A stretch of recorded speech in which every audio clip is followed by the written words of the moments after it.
I want a separate tombstone for my nuts. Welcome to I Hope You Suffer. Perfect line.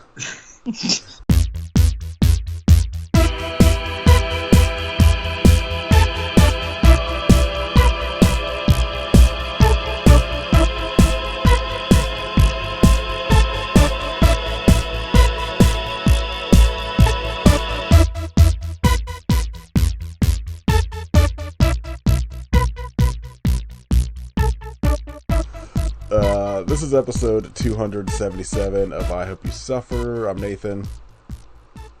Hello, I'm Katie. This week, we're joined by Lori Alex from Queer Horror Cult. Hello, thanks for having me back yet again. Yeah, always very stoked to have you back. Especially for 2009's Final Flesh, which Lori is going to explain to Katie and I what this movie means in exhaustive detail, I assume. Well, I did do a presentation on this in a grad school setting, so I might be prepped for this. I had zero idea this movie existed until Vinegar Syndrome put it out, and I think I saw it on the website, and I was like, I don't know what this is, whatever. And I think it was you that I saw buy it or like post about it. Yeah. And I was like, fuck it, I'm gonna blind buy it. Like, Lori's got good taste. And I think you were just like, I don't think you told me anything about it other than you were just like, it's very weird. And so I was like, yeah, fine, I'm fine with that. And then I watched it and I was like, what the fuck is happening to my brain right now? It was the mushroom cloud with eyes was my banner on Twitter for a long time ago when that was a thing. Yeah, that checks out. So I'd seen this once before. Obviously, Lori's seen it. Katie had zero idea because Katie was not supposed to be a part of this episode. And so when Katie was back, I was like, well, here's the movie we're going to do if you want to join us. And I didn't tell her anything about it other than I was like, just FYI, there's like a lot of nudity in it, so watch at your own risk. Yeah, and I also like watched it on my phone, and so I felt really sus because I'm like I was like doing something else and I had it like minimized on my phone, and like who knows, I just was like looking over my shoulder like, what? I don't even know. I'm just here for the ride. I have no idea what happened. I was like, Katie, don't worry about notes because I promise you nothing's going to make sense. I wrote down that I liked the song. I wrote I like the music. To be fair, there's like one music. And then I wrote down a lot of question marks, and I wrote down some lines that I found very funny, like, I'm going to the bathroom to powder my nose and take a dump. So, yeah. So, this is a movie that was written by Vernon Chapman, who was a writer or maybe co-creator, something like that, of Wonder Chosen Xavier Guardian Angel on Adult Swim. Wow. And what this basically was he found this company that makes custom fetish porn videos and sent them his script in to either 4 different companies or just in 4 parts, and had them shoot it with 4 different casts. And that makes a lot of sense. Basically was like, follow the script, but like otherwise, have fun and do whatever you want with it. And I guess he said that like everyone in it treated it dead serious. They had made it like it was like a real thing, and like it's an entire movie made up of non sequiturs, and makes no sense. I don't know what the fuck's going on. I'm sure there's some meaning to it that I will discover at some point in rewatching this before I die. But I also kind of love it as like this weird, just like a thing that like I can't imagine exists outside of like this movie, or at least didn't before. I'm sure maybe somebody at this point has like tried to do their own recreation of it of some kind, probably somewhere, but like it's just a very strange, weird little art piece that like someone made for, I don't know, I'm assuming a couple grand, because I can't imagine. I'd be curious how much like a 20-minute custom like fetish video costs, or did at least in like 2009. Porn cost. I wonder if that's still a thing you can get. Yeah, yeah, it's called Cameo. Yeah. $10 per minute is the first thing I've seen. So that's like $2,000. Is that my math? No. You'd think there'd be a lower cap on that, because I imagine someone's just like, yeah, I just want a minute of you jerking off, and someone's like, cool, I made $10, and I'll just live with that. Well, because I know in the second segment, the guy, the guy that plays the dad in it is wearing a shirt from the company, or at least the company his segment was made from, called Porn for the People. That, let's see. Porn for the People. This we'll look at it now. It's gonna be upsetting. That's not like I am over 18. It's basically just like it gives you like an ID, and I think you're supposed to like email, and then they'll like give you a price. Either way, this is probably not a very expensive movie to have made.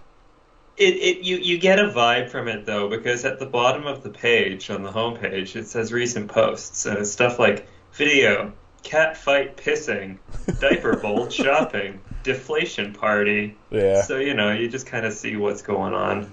Not to what's the piss over anyone's kind of deals or anything, but it's like, all right, Yeah. That's cool. I just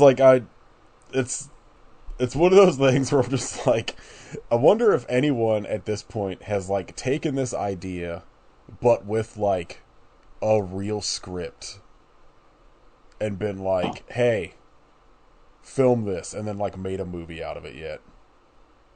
Because if not, trademark, I hope you suffer. Because like Alfred Hitchcock shot-by-shot remake of Psycho from Porn for the People. I feel like that's gotta have been done.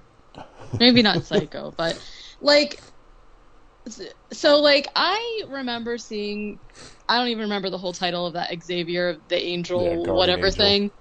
Yeah, like I remember when that was on Adult Swim, and I remember seeing like the ads for it and being just like, so like this, I don't remember like what the story is about, if there even is like a coherent story. I have no idea, but I can see the person in my mind so clearly because their legs are like jointed the wrong way. He's got like a snake puppet arm and like a beak or something. And I just remember being like, too weird for me. Like, I'm not interested in like whatever is going on here. And so like, I don't know if that specifically had, but the things that the people are saying to each other, I will say I was like so impressed with the actors like ability to just say this, like, because the script is like to me, unless you're able to impart some kind of meaning on what's happening, a lot of the things they say to each other are like kind of nonsensical, and like the everybody's ability to just like deliver the lines straight faced, like I commend that. That person that was like breastfeeding a steak named Mr. Johnson or whatever its name was, like didn't crack a smile, was there for the performance, did the deed, not whatever.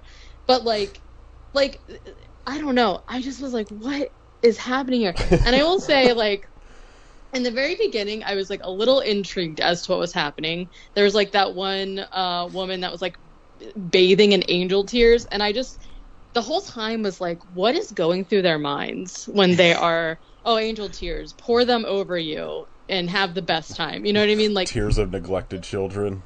Yeah, and like one of the lines that really got me like laughing out loud was it was the very first segment, and the family's just like having a conversation, and then randomly like the mom figure says, I never wanted a family. My dream was to murder the president. And I was like, go off. And so, like, some of the stuff like that really, like, I enjoy weird stuff like that.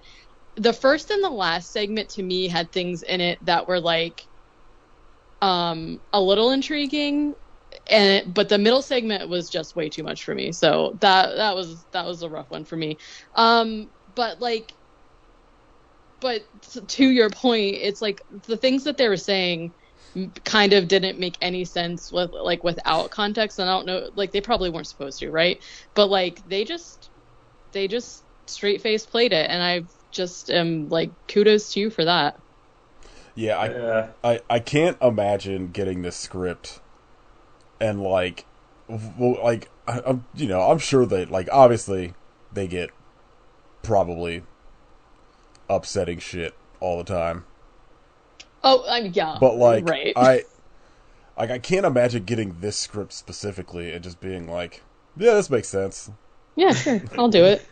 Or I guess, like, I don't know, like the thing I read said that like they were all like extremely professional and like got the joke, so like they just did what they did. But like, yeah, I don't know. They're like, I think it's the third segment. Maybe it's the second segment, I forget which one, that, like, they don't even cut out all of, like, the director saying, like action. Yeah. Okay, action. Which I thought was, like, a perfect touch to just, like, leave in the final product. And in the third segment, too, I feel that one really tried the hardest to be like, okay, but we're a porn company. Yes. We gotta do something. So there's just, like, the dudes just jerking it the entire time while they're doing the dialogue, and it's just like, man, that's gotta be hard. Just talking about, like you said, the tears of neglected children and, you know, the apocalypse and all that while trying to crank one off. And it's like, that's, it's stirring feelings in me watching this that I don't know what to think about this. This is something. There's a couple moments that I'm like, I feel like especially this time watching it, because the first time I watched it, I think I just had, like, I was just, like, mouth agape, like, the whole time. Just like, what's happening? And this time, I think I was like, my one main takeaway was, I feel like some of these people were like, well, we are making porn, so, like, I should probably just, like, whip my dick out for this. Oh, and then the other thing is, like, Katie brought up, like, lines that, like, made her laugh. In the second segment, when, like, the daughter is supposed to be, like, reviving the dad, and takes a bite out of the hot dog. My favorite line in the whole movie. He just looks up and he's like, hey, that was my lunch. You ate my lunch. In the most, like, sort of, like, deadpan, but supposed to be, like, outraged line delivery. It's perfect. I still quote this movie. Like Aria from Queer Horror Cult with me, we still quote this movie at each other. It has been years since we've seen it. And, you know, stuff like, oh, you killed him, you fascist. Or fascist. Yeah, fascist. I'm curious about, what you said, writing, like, a dissertation about this. Yeah, okay, so, when I was in uni, Aria and I took this class together. It was a modern literature and cultural studies class. That was a split undergrad-grad course. So, like, we were undergrad, but there were a lot of, like, graduate students doing, like, their dissertations and stuff. And the subject was sex on screen. So, like, we would just watch porn and talk about it and, like, write papers on it and shit like that. And we had to do presentations by the end of the class, and you had to come up with an angle for your presentation. And so ours was basically just how the internet kind of killed the erotic in porn to an extent, because what we're basically talking about was, like, before you couldn't show people fucking on screen, right? And then Deep Throat came out and kind of changed it, and changed the game where, like, it almost became chic to go see porno, and that taboo was finally broken. But a lot of the draw was the taboo, and it's sort of like, okay, so the taboo's broken, so what can we do now that that's gone? And, like, porn started getting weirder and weirder and weirder to a point where the porn didn't really matter anymore, and it was just the weirdness. And I think Final Flush is the perfect distillation of that. It's porno without the fucking. It's done like a porno, but it's just all about what the shit am I looking at. Yeah, it's like if David Lynch, like, made a porn early in his career. completely. I want Yeah, that movie now. How did David Lynch not have like the like sort of Wes Craven, just one random like porn he made in like the very beginning of his career? I'm still waiting for Vinegar Syndrome to like put out Wes Craven's porno. Like it's got to happen. Me too. I've watched it. It's not good. That doesn't really surprise He me. has like a weird walk-on cameo, and it's very upsetting Yeah. because he just looks Oh. like Wes Craven. So like all of a sudden there's just this creepy Wes Craven come like walking in to like have a conversation with somebody. Oh, that's great. Yeah, so what's everyone's favorite of the 4 segments in this? Katie? Wait, I'm thinking missing a segment. So there's okay. the first one. I know the first one Yeah. and the last one. The so the second one has the like. Oh, no, wait, okay. I'm back. I got it. All right. Because the second segment is the You Ate My Lunch. Yes, right? yeah. And then the third one is Yin and Yang had a baby and they named it Yonk, right?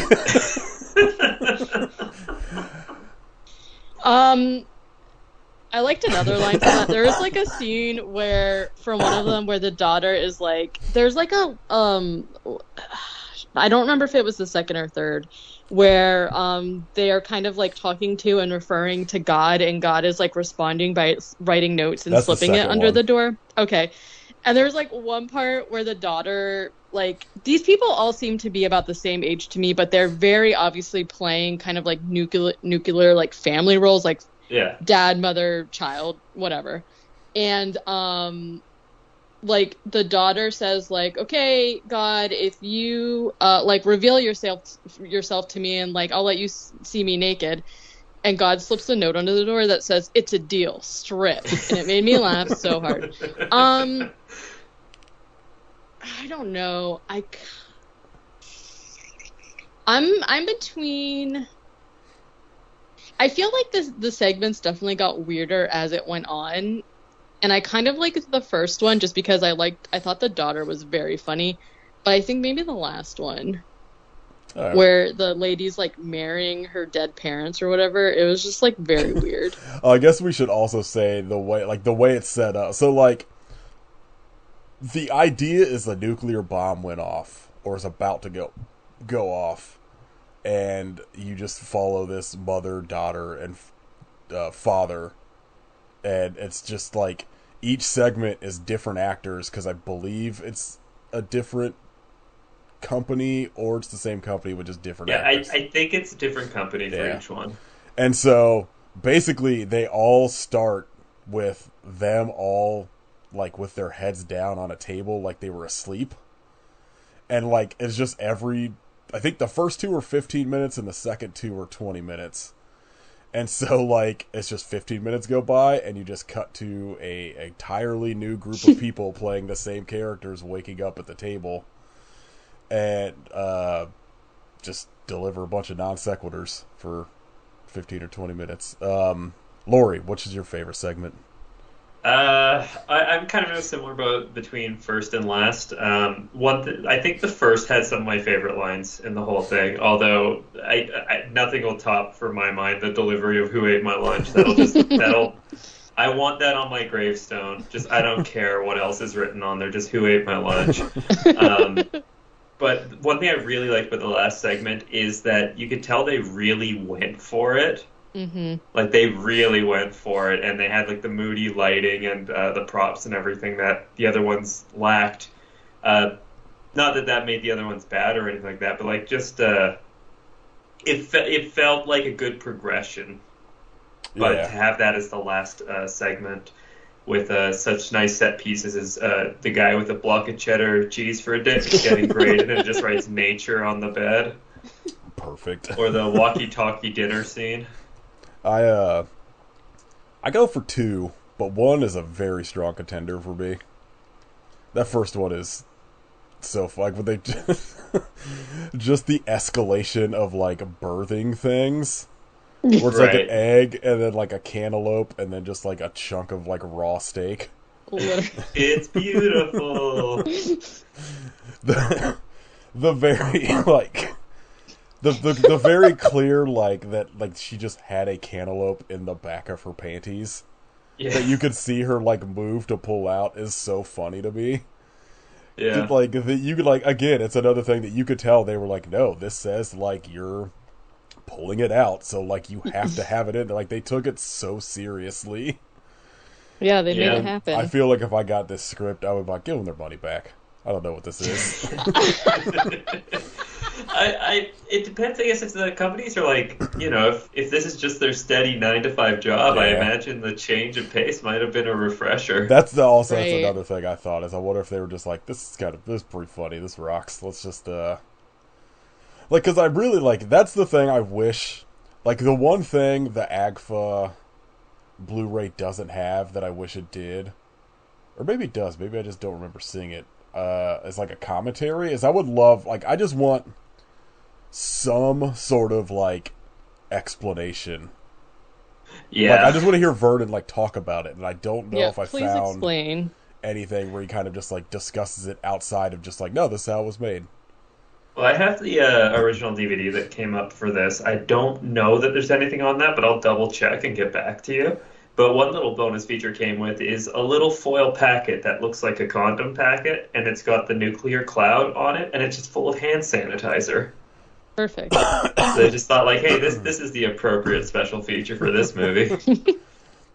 I know, like, the AGFA Blu-ray's got, like, a music video and, like, some other stuff, but, like, just like, a little, like, one of those, like, 15-minute Vinegar Syndrome interviews with him. Or... I guess it'd probably be pretty hard to track one of these actors down. I just want to hear like one of these actors. That's who I want. I want a commentary from the 3 actors in the first segment. Oh, where are they now? Retrospective, just following them around. Yeah. Oh, I guess there's a Greg Turkington video introduction I may not have watched. I should watch that now that I've actually caught up on cinema. Huh. You can still buy it. Still on sale. Almost over 1,100 left on Vinegar Syndrome. And if this description so far hasn't sold you on it, I don't know what to tell you. You're not my people. Another thing that I think the first time, like when I watched it the first time that I really started laughing is when they start chanting USA in the second one. I don't remember like what the line is like they like right before, but they just start like clapping in unison and chanting USA and then just stop. This isn't working. Yeah. I meant to do like Katie, did you write down like any other lines? No, I did write a t-shirt idea. Perfect. Final Flush t-shirt will sell well. Yeah, from the first segment, the shirt will have a picture of a can of chili, and it will say, "Get it all up in you." Oh yeah. She's like, I'm gonna throw up, and the dad's just like, "Oh, don't do it here. That'll make a mess." Wait, hold on. Yeah, let me go opens a can of chili, and she's like, "This won't fit," and he's just like, "We gotta eat the chili before you throw up." I'm not wasting good chili. Let's see. My beauty is a force. My beauty is a weapon, and that's why I must commit optical suicide. Wow. The one that got me was, so what was the result of the vote? It was a tie. And there's just 3 of them 3 there. people. Let's see if you make me as horny as the obituary section. Wait, it says that the entire universe was killed in a Spanish boating accident. Like Deja vu. Like most of the reviews on Letterboxd are just quotes. I mean, I feel like that's your like legacy, right? If that's the thing, you want your movie to be quotable. I'm gonna kill. This is certainly that. I'm going to kill your dinner with karate. I liked that one. I know you said it earlier, but the yin and yang had a baby line. So good. Yoink. Someone's review is "This is Joe Biden's America."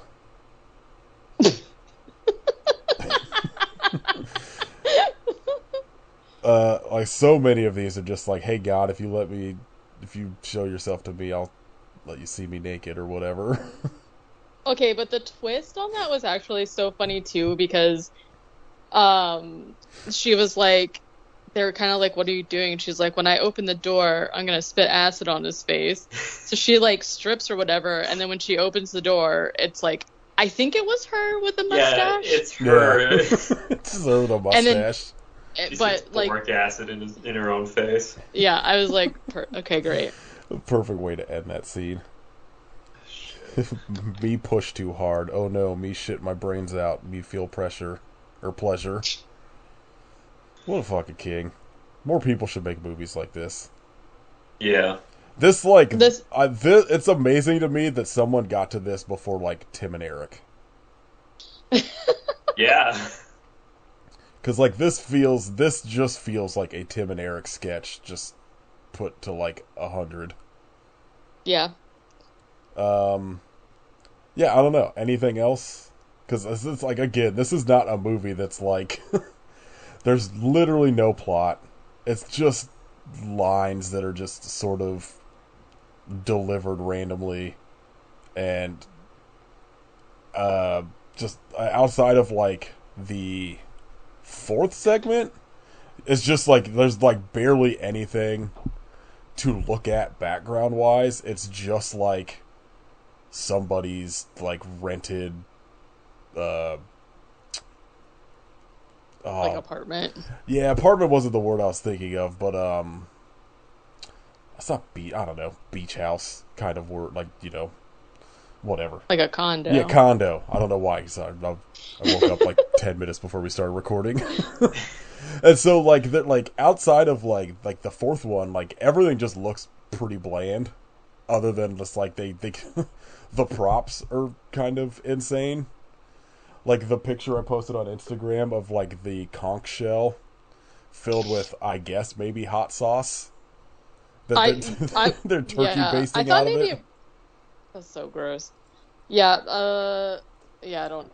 There's a lot of, interesting imagery in this. I like the, I think pennies that fall on the ground that just says "Love is one." Like Lori brought up earlier, the grated cheese that just says "Nature." Yeah, I don't know. Anybody have anything else on Final Fresh?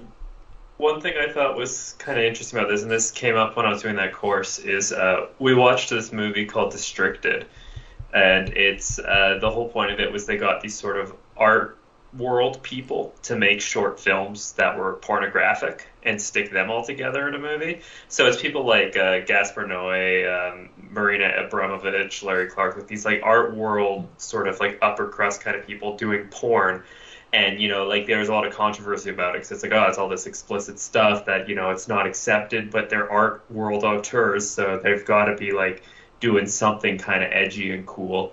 And it was sort of received very mixed on that front, where this is just like the reverse of that. It's just porn people doing an art movie, and it's like, damn, that should have really blown up more than it did, because like that's great. Yeah, I agree. Like I want to see like more. I don't know. I feel like I say it on here pretty often, but like I just want more weird shit to come out, because it's like Vinegar Syndrome releases a lot of extra weird stuff, but it's all stuff that's like older. Yeah. I feel, and like I feel like there's just like, I mean, granted, it's not like the world is a fucking super great place at the moment for like weird shit, because it's just the only stuff that makes money or gets money is franchise Mainstream, fucking whatever yeah. stuff. But it's just like, I don't know, I want more like weird stuff like this to exist. Like that was the thing, like when Skinamarink came out, where I was like, I don't know, this didn't necessarily work for me, but I'm glad it exists and people are like paying attention to it, because it's just like that. And like I actually haven't watched it yet, but we're all going to the World's Fair. I liked that one. I thought it was pretty good. Yeah, that one. I didn't see Skinamarink, but which I should, because the guy who made it's from my town. But I haven't watched World's Fair. I mean, I did watch World's Fair, and I thought that one was really solid. Yeah, like I'm glad that like despite some, you know, well, especially now that I'm not on Twitter and I don't have to see it, but like seeing fucking Twitter people react to both of those was terrible. Yeah. But like I'm like, you know, as much as like Skinamarink, I'd be interested like when you get around to watching it, what your thoughts are, because like it's a movie that I feel like if it was like 35 minutes, I would have been like, this fucking rocks. Yeah. But it just goes on too long for like what the premise was for me, and I need to get around to we're all going to the World's Fair. But I'm glad things like that are being made and like getting relatively well received by people that like I feel like, especially like Skinamarink, I felt like was one that like people that normally all I ever see post like is, oh, rewatching Friday the 13th for the 300th time this year sort of thing. We're like, oh, this is really pretty good and actually kind of scary. And I was like, all right, good. Hopefully this will like expand some like horizons to like more weird cinema out there, especially amongst like horror fans that a lot of the time aren't super receptive to that kind of thing. So somebody give your money to a custom fetish site to make your horror movie. Oh, that would be great. That's what I want. Just like a fucking weird slasher movie, but it's just a different cast every 20 minutes. And you, you just have to fucking figure it out. I don't know. I back Final Flesh. I think it's one of those movies that like I want everyone should have to see at least once. And you can watch. Like, well, I was gonna say some countries they have mandatory military service, just mandatory Final Flesh viewing. I'm gonna run for president 2024 on that platform. Just be taught in schools. No more Shakespeare, just Final Flesh. You could watch it on Internet Archives for free. Vernon Chapman threw it up on there. So if you don't want to buy the Blu-ray, you can watch it on there. But go buy the Blu-ray. Support Vinegar Syndrome and AGFA, especially like AGFA, just doing the Lord's work, putting out the fucking weirdest shit. I think they just released God Monster of Indian Flats. Oh, I haven't gone around to that one yet, but absolute cinema. What were you gonna say, Katie? Good question. I think I agree with you in theory. Backing up a little bit, I personally loved Skinamarink. We had this conversation, but just for Lori. I say this almost about every single movie. I do think it was way too long because it takes you like a good 40 minutes to like get into it. But if you like sit down with the intent of like just like you're gonna just pay attention and be there for like 2 hours, I think it's really interesting. And like we did have this whole conversation where we're like, yeah, do weird stuff.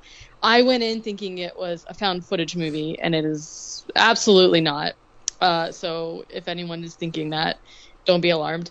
But I haven't seen World's Fair yet. I actually don't really know anything about it, so maybe but Skinamarink is also one of those ones that like I think about all the time because it's like one of those movies where like, I mean, to compare it to this like fine cinema that we just watched, Final Flesh, I think it is one of those things that you could just like watch it and like take it in and be whatever. But if you're trying to be like, you know what, I'm gonna like look deeper, like what is this about?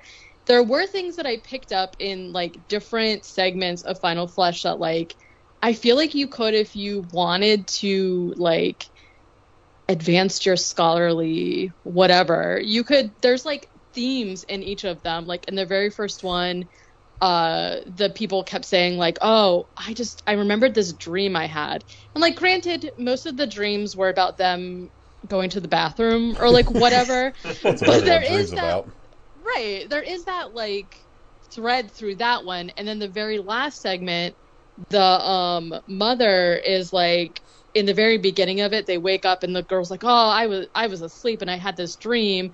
And then the mom's like, oh, that reminds me, I've never dreamt before, but maybe I will. So, like, it could be just nonsense. Like, this person could have discovered AI-generated movie script or whatever the fuck, back then. But, like, you could, I think, if you sat down and, like, paid attention to some of, like, the single thread. Because there are some other things, like, I don't know, that you could pull out of it that kind of, like, strings them all together. And I feel like you could, like, dissect it a little bit if you want to. Not everyone's gonna want to. That's fine. I will literally never watch this again, and I probably, aside from maybe some of my favorite lines, I probably won't think about it again, because this was like, there were things obviously that I took from it that I enjoyed, but this movie was like very much not for me, and that's fine. Like, it's for other people, and people have, everyone has their own weird thing, but like, I think you could, if you really wanted to, like, impart some kind of like actual like deeper thoughts from it.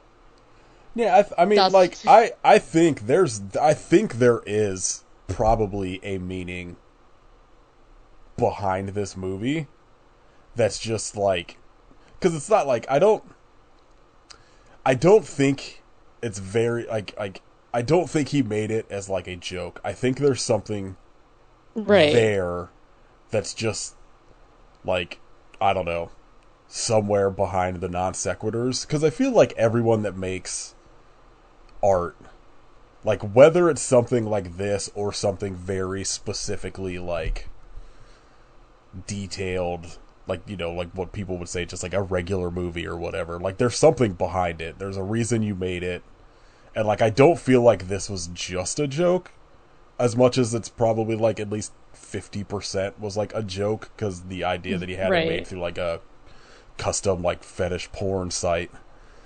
But like, I'm sure there's like something to it, and one day I'm gonna figure it out. That's my goal in life. I'm gonna watch this movie every day until I lose my mind completely or figure it out. You can write the fanfic on this one. I'll stick to Bloods vs. Vampires or Werewolves or whatever the fuck. No, thank you. You can have this one. What do you guys, either of you, have an idea that you would do double feature this with? Oh. I was trying to think, because I was like, I wonder what, like, on a Letterboxd, if this comes up with, like, similar films, which it does not. As I was like, I wonder what this would work as, like, a double feature with. I guess it depends what angle you wanted to look at it with. Like, for weirdness and just for how singular it is, it'd be really hard to pair up. But thematically, like, I know you could do, like, well, shit, on Queer Horror Call we did do an episode with Final Flesh. It was all about, like, weird apocalypse movies. I'm trying to think. Yeah, we watched it with Threads, Rats, Night of Terror, Hell Comes to Frogtown, and then Final Flesh. Rats is so good.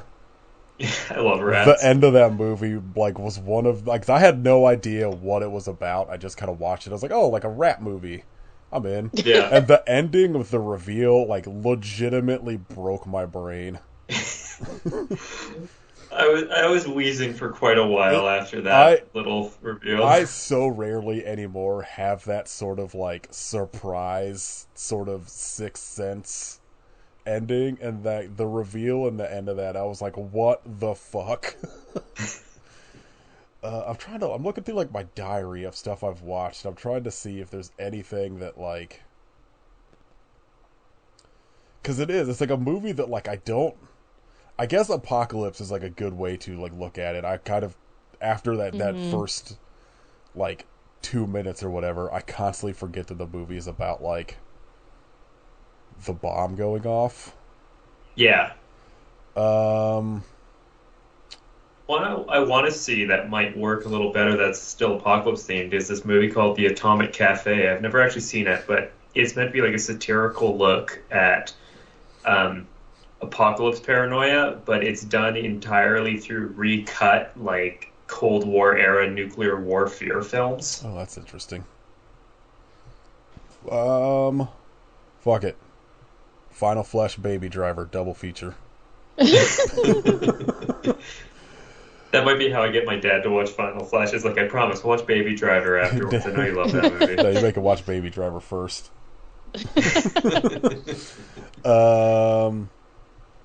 Alright. Go watch Final Flesh. You'll be a better person for it. Katie, I promise you're going to be a better person soon. Oh, great. I've been waiting. Alright. As Katie, I'm assuming this is probably a no since you were traveling, but have you watched anything recently? I did watch a few things actually. Um, Not well. Okay, so watched all of the Treehouse of Horror, of course. I finally caught up. And let's see, we did Swamp Thing. Okay, so right before my trip, I rewatched 1998's Urban Legend, a bad movie that I really love, and every single time I forget Jared Leto's in it, and then he pops up, and I'm like, ugh, very crazy. Still fun, I think. And then while we were traveling to fall asleep, we watched Tubi original Scariest Places in America and Scariest Places in the World. These are just like countdowns of some of the scariest places, of course. I think there's 13 in each. They're okay. I think if you are this isn't going to be nobody listening, but if you were somebody who's like, you know what, I want to get into spooky locations, where should I start? I think this list is pretty good. Go to Tubi. They give you just really the tiniest blurb of the things that happen, except for some of them they go into. I want to know when Tubi is going to reach out to us for some commentary, because everybody on the show is like a quote-unquote paranormal researcher. I don't know what that is, but I'm pretty sure that's me. I'm a paranormal researcher. Or a podcast person, also me. So, and then it's like, the person will be like, this place is real spooky. And then it'll be like their name and paranormal researcher, and then it switches to somebody else. And I'm like, that's it? You don't have to pay me. I'll just be on it to say this place is spooky scary. It's got us, whatever. Anyways, they're fine. They're good to fall asleep to, I guess is what I'm saying. Then I watched 2020's Children of the Corn. Oh boy, how was that? Woof. It's like, I don't. I gave it a 1.5. I don't really know. Like, I'm not super well. Like, obviously, I brought up the idea of doing all of the Children of the Corns, and then it's just like hard. They're slippery suckers, right? It's hard to get a grasp of all of them. So I don't really know, like, the longevity of the story, or like if anything is connected. And so, like, I'm not really sure, like, if this is supposed to be a straight reboot or if it's a prequel, because like this movie starts with like adults still existing, and you kind of see what happens to get rid of the adults. But also there's okay, spoilers here. Do you care if I spoil it? No, I'm not concerned about Children of the Corn. I'll live. Okay. There is a physical, actual corn monster that's shaped like Groot, but like if Groot was made of corn husks. And that's like the long and short of it. Have you read the actual story? Is that in the story or not, or is that just like a made up for this movie thing? I read it when I was a child, so I don't even remember. And I got Night Shift because that's what it's in, and I was going to reread it before we rewatched all the movies. But I don't think so. I think it's like a presence in the like I could be wrong, but I feel like it's closer to the movie, like the very first one. Strange. Not Groot, evil Groot, so to speak. So anyways, it's bad. It's real bad.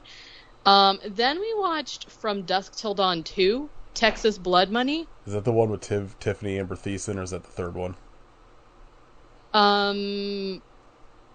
It's this one. Is it worth watching? Because that's the only reason I would watch it. So, this is like one of those movies. I will preface this by saying I have seen From Dusk Till Dawn, but it was so long ago I don't remember anything about it. I do recall that it's like a serious, real movie, correct? Right? Yeah, I mean, there's like comedy aspects to it, but it is like an action. It's like a real movie. Right. So this is not. This is like, I'm gonna be real honest with you. I had a hard time following what was going on because it's just like about a bunch of bank robbers or whatever. Some of the special effects in this movie are hilariously terrible. So like, I feel like this would be a fine movie to like put on the background and watch for like some goofs, but it's like kind of boring overall, I thought. And I haven't seen the third one, so this was kind of just like a random like watch for me. I don't know why we watched it. Um. And then I rewatched Beetlejuice. Duh. Getting hyped for that sequel. Yeah, barf, no. I feel like, did we watch something else? I feel like probably we did, but I can't think of it. And then the rest of this week I'm just gonna be doing my Halloween watches. So I think that's it for. Oh yeah, that's the Halloween episode for some reason. Yeah, I know. I actually, but right before you recorded, was thinking about that. And you know what? If you want Halloween, Final Flash, you have to. Yeah, definitely. You just have to subscribe to our Patreon because it's fine though. I think that's it for October. All right, Lori, what have you been watching lately? Anything good? I actually haven't been watching a ton of stuff. I've watched a couple quick things, but given how I go through these spurts where I'll like watch 60 movies in a month and then I won't watch anything for like 2 months. I recently did a Julia Ducournau double feature. Watched Raw and Titan with some friends. I really dig her movies, so that was a lot of fun revisiting those. And I had a friend from out of town come to visit who was just like, I'm in the mood for a creature feature. Kept saying that. It was a bit odd, but we watched a double feature of The Nest and Of Unknown Origin. Oh, hell yeah. And that went over pretty well. Not my favorite movies, but you could do worse, that's for sure. And then I've actually been watching a lot of stand-up specials. Just like Halloween's coming up, so I'm going to watch comedy because that's just how my brain works. I feel you on that. Yeah, I recently read this book called Strong Female Character by Fern Brady. So I watched some of her specials after that, and for my money, she's one of the funniest comedians working today. So I highly recommend her specials, Power and Chaos and Male Comedian. They're very good. And then I also watched Sam Campbell's Companion, which is just one of the most insane comedy specials I've seen in a while. Because the whole thing's filmed like you're watching it down the scope of a sniper rifle, just trained on his little beady head as he's saying like the weirdest jokes. Oh man, that sounds interesting.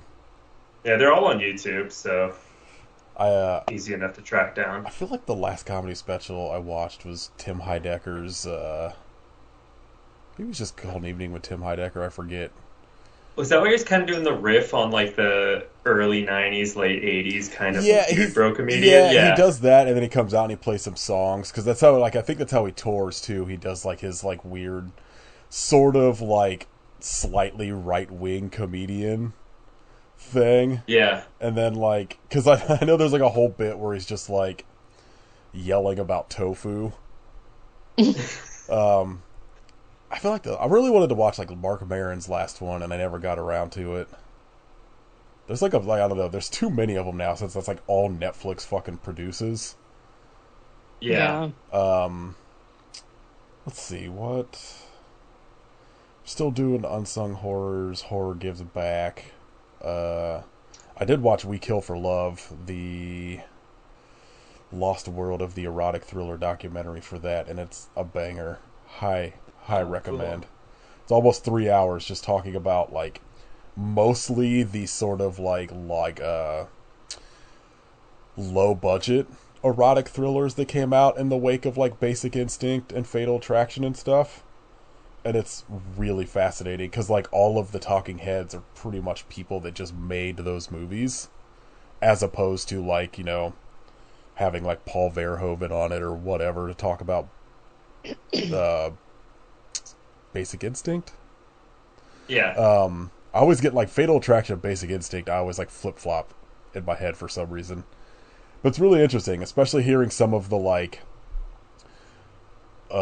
actors and actresses that are like were in just like hundreds of those movies in that like brief sort of like 8-year period that this shit just took off before Blockbuster ruined it all to get 800 copies of the same 10 movies.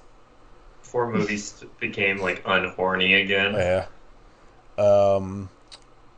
I'm like maybe 5 discs into the Black Emmanuel box set, and I made it to the Mondo movies, which are a bummer.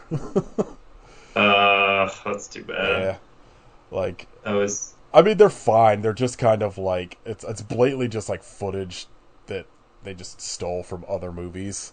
right.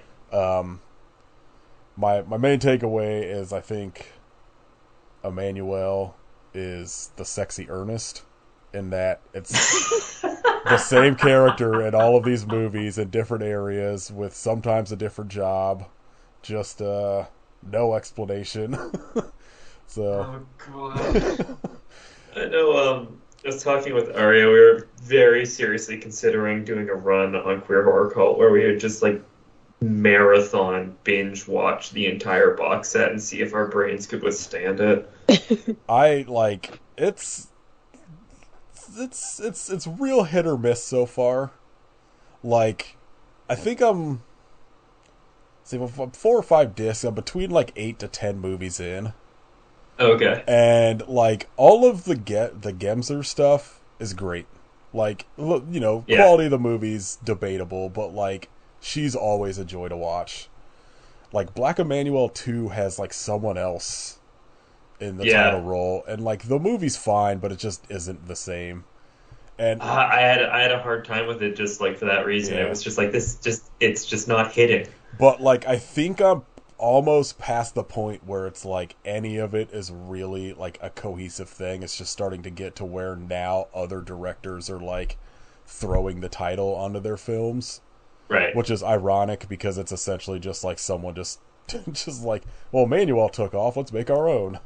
So Yeah. other people ripping off a rip-off is pretty funny. And then I forget if I talked about this in the Killer Condom episode, but if not, I'm gonna bring it up either way because I feel like Katie might be interested. I watched a Czechoslovakian Beauty and the Beast movie from like the 70s. I don't know. That is definitely not what I expected you to say. So I was trying. So for doing the Unsung Horrors like challenge thing, one of the prompts was castle. It was either William Castle or movies in a castle, and I had a hard time picking something because I'm also trying to keep it under. I'm trying to keep all my watches under 1,000 letterbox views, like their like sort of main premise of their show. Right. And I'd watched this movie that I found on Cave of Forgotten Films. That's just this Beauty and the Beast adaptation from Czechoslovakia. And then I realized it was over 1,000 views, so I had to find something else to watch. But it's like, it's kind of incredible and like gorgeous to look at because it's just like all in like these just fucked up, creepy looking woods in Czechoslovakia, and this just like broken down old castle. And I don't know, for some reason, I got the entire time I was watching it, I was like, I feel like Katie might be into this. Like, it's a very like it's a more horror take on Beauty and the Beast than I think than obviously like the Disney versions. But I don't know, I was very into it. What was it called? It's just Beauty and the Beast, but it's like Oh, Hannah Netvor or something like that. I can send you the link of where I watched it. okay. The subtitles are a little janky, but Sure.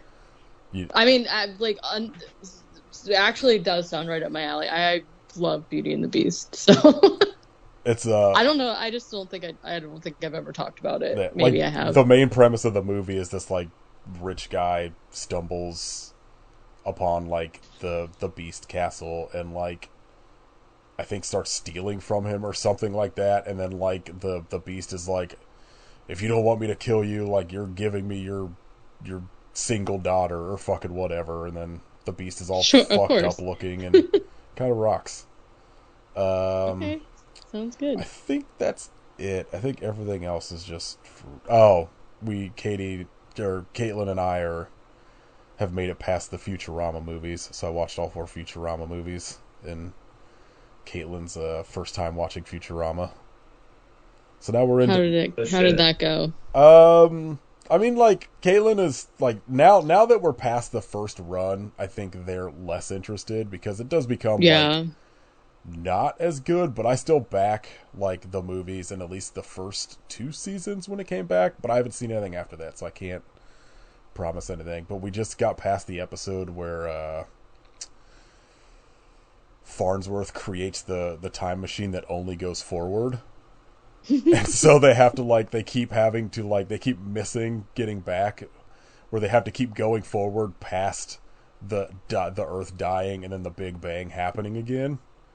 And so they do it like 3 or 4 times, and it's like one of my favorite episodes. It's very fun. Yeah. Like, I don't know why, but the idea of a time machine that can only go forward is very funny to me. All right, Katie, shout out.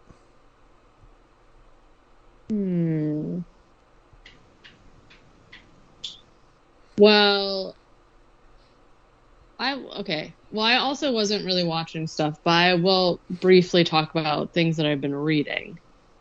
So I have read 40 books this year. I'm just like keeping everyone up to date on my little challenge. I read that I shouted out previously. It was like an Amazon specific collection, and actually, you saying creature feature reminded me because it was called Creature Feature, and it was like a collection of short stories. And I gotta say, I was pretty disappointed. So it was all new stories written specifically for this. Grady Hendrix, Joe Hill, Paul Tremblay. Usually love all 3 of them. And then Jason Mott, Chandler Baker, and Josh Mallerman, who I'm not really familiar with, but I assume people who read horror also know who they are. And I just usually I love collections, and I just thought these were just so bland.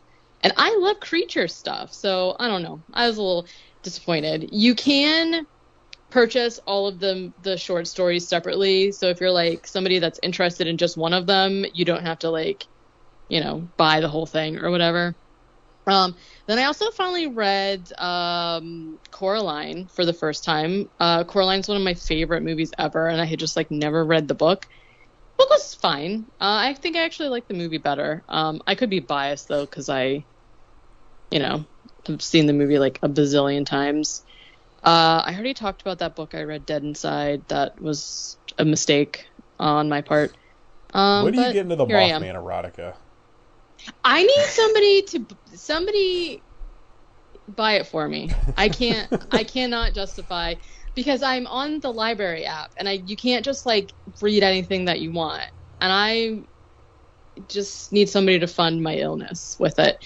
And then I read Cycle of the Werewolf, that Stephen King, Silver Bullet. Also not great. Didn't love it, gotta say. Unsurprising. It was just an interesting idea, because it's basically they go from January to December, maybe they start December. I don't know. It takes place over a year, Cycle of the Werewolf, right? And every month is kind of a little vignette of a different person. And this was written, round yonder, and it's got kind of some of our things that we've come to know are problematic about Stephen King, first of all. But it's just little vignettes of things, which I don't know. It was and then of course the main character boy, he's got multiple chapters. And I just sort of felt I don't know. It was kind of whatever. Whatever. And now, so I came off a high of reading a bunch of books back to back that were so good. And now I'm just really struggling to find something good to close out the end of the year. So if anyone has any recommendations, or if you'd like to sponsor my Mothman erotica, I was going to say, I just said Mothman erotica. I have one book called The Priory of the Orange Tree that's on my wish list, but it's 2,000 pages or it's huge. So I'm going to just wait till next year, because I don't know. I'm going to try and slip in a few more this year, I think, but it's been hard goings. My shout out. Oh. Let's see. So I have two shout outs because one of them is something I continuously shout out, which is Diablo 4, because the new season just came out and it's like a vampire themed thing. So it's like very fun for Halloween. And also, I already like it way more than the last expansion. And I'm playing a Necromancer this time and it is actually so fun. So it's like Diablo 4, obviously. Then, when I was on my travels, you know, I like a weird chip. I found jalapeno pineapple Doritos. They were so good. High recommend. Love them. And I also had a beer that tasted like Thai tea, and it was real good. So I ate so much good stuff on my trip, thankfully. And now I've returned to Florida. So. Lori, do you have anything you want to shout out? Sure. I guess I've got two. One is Final Flesh related. If you really dig your sort of like custom porno things where it's like, yeah, I'm gonna pay you to make something really weird and fuck up, then just check out the infamous internet video swap.avi where people are just shitting and puking in each other's assholes. That's something you could do. Don't actually do that, dear God. No, I've been listening to this podcast that I'd like to recommend called Wheel of Misfortune. I'd recommend listening from the start, from the early episodes, but the premise is that each episode has a theme, be it drinking, parties, virginity, shitting, like, you know, different topics that people then call in with their most traumatic, embarrassing, humiliating stories to do with them, and they go over them. I almost threw up from laughing listening to this last night. It was so fucking funny. That sounds amazing. So yeah, that's my recommendation. I started from the start because I liked the comedians who are hosting it, and I believe the hosts have changed over time. But yeah, I might have to. Sorry, real quick. That reminds me. Did either of you watch? I don't remember what it was called, but it was that show where people get up on stage and read from like their childhood diaries and stuff. I remember that, but I didn't watch it. I remember that being a thing. I thought it was so funny, and that kind of reminds me of that, like, just the most embarrassing shit ever in your whole life. I can't even imagine. No. No. I guess mostly this week I've been catching up on Severed Films podcast. So I guess that's my shout out.